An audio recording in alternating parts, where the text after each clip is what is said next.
అందరికీ నమస్కారం. ఇప్పుడు చంద్రహాస్ చేసింది తప్ప రైటా అంటే అతను ఒక పాట పాడాడు. ఆ పాట తప్ప రైటా అనేది చాలా డిస్కషన్ జరుగుతూ ఉన్నాయి. అంటే ఇక్కడ మనం ఒకటి గమనించాలా, అది తప్ప రైటా అనేది ఎవరు డిసైడ్ చేయాలా? ఎట్లా డిసైడ్ చేస్తాం మనం? ఎందుకంటే మనం ఇప్పుడు దాకా సినిమాల్లో అవ్వచ్చు, బయట అవ్వచ్చు, జెంట్స్ కానీ లేడీస్ కానీ. సినిమాల్లో అయితే హీరోయిన్స్ అంటారు, బయట అయితే జెంట్స్ లేడీస్ అంటారు. మొత్తం ఇప్పేసి సిక్స్ ప్యాక్ అంటున్నారు జెంట్స్, ఈ డ్రాయర్ల మీద నిలబడుతున్నారు మొత్తం అంతా. అదొకటి.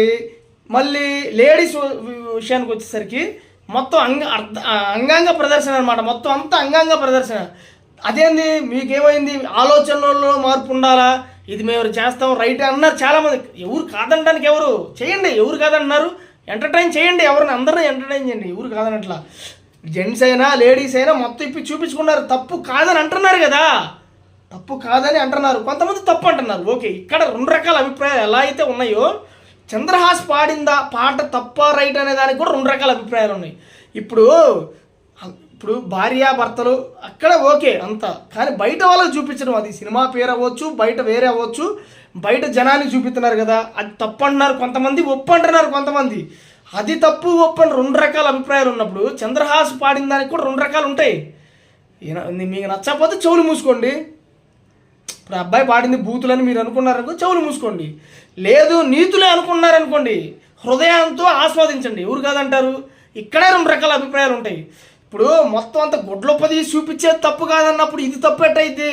అది నేనంటుంది. నువ్వు దీన్ని ఖండించాలంటే ఫస్ట్ దాన్ని ఖండించాలి, అన్ని తప్పులను ఖండించాలి. కేవలం కొన్ని తప్పులు మాత్రమే ఖండించడం అనేది మూర్ఖత్వం. ఇప్పుడు సమాజంలో లంచాలతోటి ఎన్ని జీవితాలు సర్వనాశనం అయిపోయింది తెలుసా? లంచాలు తీసుకునే వాళ్ళు ఆగట్లా. నేను డ్రైవింగ్ లైసెన్స్ కోసం 20,000 ఖర్చు పెట్టా, 20,000 ఖర్చు పెట్టా డ్రైవింగ్ లైసెన్స్ కోసం. నేను జర్నలిస్ట్ని. నాకు పిల్లనిచ్చిన అత్తమ్మ, మా అత్తగారు చనిపోతే ఆమె యాక్సిడెంట్ ద్వారా చనిపోయారనమాట. ఇప్పుడు వాళ్ళకి రావాల్సినవి కొన్ని ఉంటాయి కదా, ఇన్సూరెన్సెస్ కానీ లేకపోతే మోదీ పెట్టిన కొన్ని పథకాల ద్వారా వచ్చే కొన్ని ఉంటాయి. అవన్నీ మనకి ఒక ఇన్ని రోజులు గ్యాప్లో వస్తే రిపోర్టు వచ్చేస్తాయి అనమాట. అది 1 month 100 days ఇట్లా ఉంటుంది అనమాట.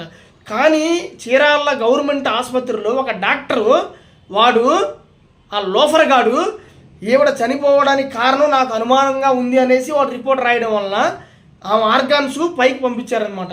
అవన్నీ వచ్చేసరికి 6 నెలలు పట్టింది. వీళ్ళకి రావాల్సిన బెనిఫిట్స్ రావలేదు, ఆ కుటుంబానికి రావాల్సిన బెనిఫిట్స్ రాలేదు. ఇట్లా ఉన్నాయి. కొన్ని వేల కోట్లు, లక్షల కోట్లు దోచుకున్న వాళ్ళు ఉన్నారు సమాజంలో. వాళ్ళందరూ కరెక్ట్ అన్నప్పుడు ఈడెట్ట తప్పు అవుతాడు? ఈ చంద్రహాస్ అనే వాడికి 25 ఏళ్ళు 30,000 దాదాపు 26-27 సంవత్సరాల కంటే ఎక్కువ ఉండు, వాడికి 30 ఏళ్ళు కూడా ఉండు. వాడేదో తెలిసి పాడాడు బా. అన్నీ తెలిసిన వాళ్ళ గుడ్లొప్ప తీసి మొత్తం అంగాంగ ప్రదర్శన చేస్తున్నారు.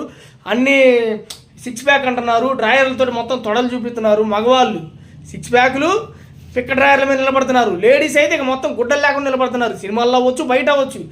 వాళ్ళని తప్పని చెప్పలేని మీరు చంద్రహాస్ గారు తప్పని ఎట్ట చెబుతారు? చెప్తే ఇద్దరిది తప్పని చెప్పండి, అంతే.